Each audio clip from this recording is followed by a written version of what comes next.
जगत में जब तक आपका पिता जीवंत है, आपके साथ है, तब तक आप बड़े बलशाली हैं, आपसे बलशाली कोई दूसरा नहीं है। हाँ,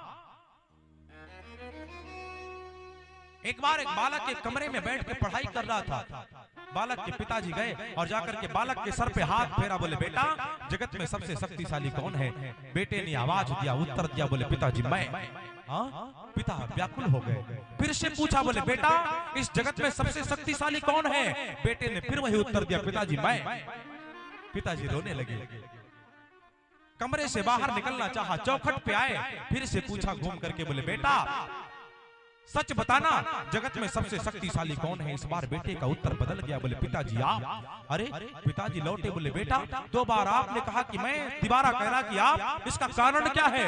बेटे ने बड़ा प्रेम भरा उत्तर दिया, बोले पिताजी इसके पहले जब आपने पूछा था ना, तो आपका हाथ मेरे सर पे था, और जिस बेटे के सर पे पिता का हाथ होता है उससे बलशाली कोई दूसरा बेटा नहीं हुआ करता। और जब आपने तीसरी बार पूछा है तो आप अपने हाथ को हटा करके बाहर बढ़े चौखट से पूछ रहे हैं, और जिस बेटे के सर से पिता का हाथ गायब हो जाता है ना, उससे कमजोर कोई दूसरा नहीं होता।